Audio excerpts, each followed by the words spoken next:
और अब बात करते हैं रूस के राष्ट्रपति व्लादिमीर पुतिन की भारत यात्रा की। पुतिन आज से 2 दिवसीय भारत यात्रा पर हैं। शुक्रवार को होने वाले 23वें भारत रूस सालाना शिखर सम्मेलन में भी वो शामिल होंगे। यह सम्मेलन ऐसे समय में हो रहा है जब अमेरिका ने भारत पर कड़े प्रतिबंध लगाए हैं। इस सम्मेलन में व्यापार और ऊर्जा साझेदारी पर चर्चा के साथ साथ रक्षा सहयोग को मजबूत करने पर जोर दिया जाएगा।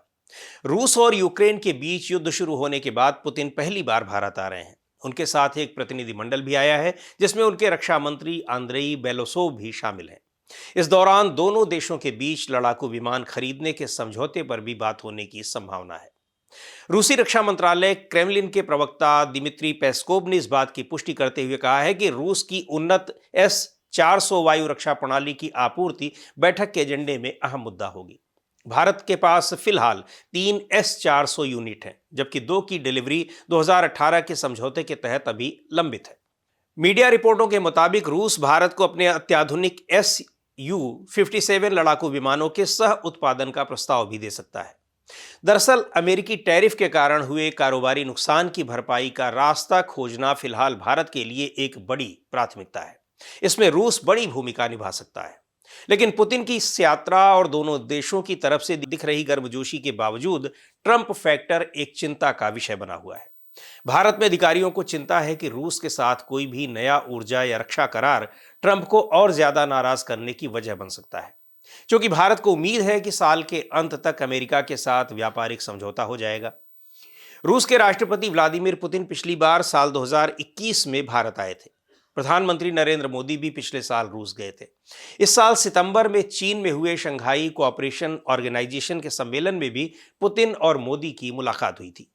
भारत और रूस में पुरानी दोस्ती है।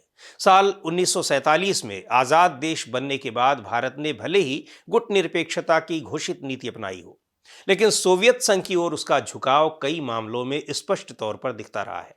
इस नजदीकी की वजह यह भी थी कि उस दौर में ऐसे कई मौके आए जब रूस ने भारत की मदद की। भारत को हथियारों की जरूरत थी तो सोवियत संघ उसका सबसे बड़ा सप्लायर बना।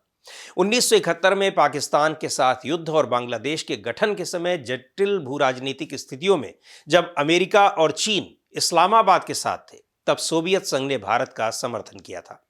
फरवरी 2022 में यूक्रेन युद्ध शुरू होने के बाद भी भारत ने पश्चिमी देशों और रूस के बीच संतुलन बनाकर रखा। उसने रूस के साथ अपने करीबी रिश्तों का मुखरता से बचाव किया और संप्रभु राष्ट्र के तौर पर अपने हितों के अनुरूप स्वतंत्र विदेश नीति को जायज ठहराया। लेकिन अब दोनों देशों के बीच कायम दशकों पुराने व्यापारिक सामरिक सहयोग में अमेरिका के राष्ट्रपति डोनाल्ड ट्रंप एक बड़ा व्यवधान बन गए हैं। अमेरिका और भारत के बीच पनपे हालिया तनाव की पृष्ठभूमि में पुतिन का भारत भ्रमण कूटनीतिक रूप से और भी अहम माना जा रहा है। डोनाल्ड ट्रंप के पहले कार्यकाल के दौरान तो मोदी सरकार के साथ ट्रंप के रिश्ते बहुत अच्छे रहे, लेकिन दूसरे कार्यकाल की शुरुआत से ही ट्रंप भारत के खिलाफ नजर आने लगे। व्यापारिक असंतुलन से शुरू हुआ असंतोष गंभीर तनाव में बदल गया। उधर ट्रंप की चेतावनियों के बावजूद भारत ने रूस से तेल खरीदना बंद नहीं किया। भारत का तर्क है कि अपनी बड़ी आबादी के मद्देनजर बढ़ते ऊर्जा खर्च को पूरा करने के लिए यह आयात जरूरी है। वहीं अमेरिका का आरोप है कि तेल की खरीद रूस को फंड मुहैया करा रही है, जिसकी मदद से वो यूक्रेन में युद्ध लड़ रहा है। रूसी तेल की खरीद के कारण ही ट्रंप ने भारत पर 25% अतिरिक्त टैरिफ लगाया, जिससे कुल ड्यूटी बढ़कर 50% हो गई। अब रूस की बड़ी तेल कंपनियों पर लगे अमेरिकी टैरिफ के कारण भारत की मुश्किलें बढ़ती जा रही हैं। भारतीय रिफाइनर रूसी कंपनियों से तेल की खरीद बंद कर रहे हैं। अब उन कंपनियों से तेल खरीदने पर ध्यान दिया जा रहा है जिन पर प्रतिबंध नहीं लगा है।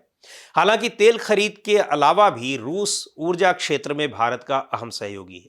तमिलनाडु के कुडनकुलम में रूसी सहयोग से बना परमाणु ऊर्जा संयंत्र इसका एक बड़ा उदाहरण है। भारत और रूस परमाणु ऊर्जा में आपसी सहयोग और बढ़ाना चाहते हैं। यही नहीं, पुतिन की यात्रा यूक्रेन के लिए प्रस्तावित शांति योजना के लिहाज से भी काफी अहम है। अमेरिका रूस यूक्रेन युद्ध खत्म करने पर जोर दे रहा है। प्रधानमंत्री मोदी ने यूक्रेन में शांतिपूर्ण समाधान का समर्थन किया है, लेकिन अंतर्राष्ट्रीय दबाव के बावजूद उन्होंने यूक्रेन पर हमला करने के लिए रूस और पुतिन की सीधी निंदा नहीं की है।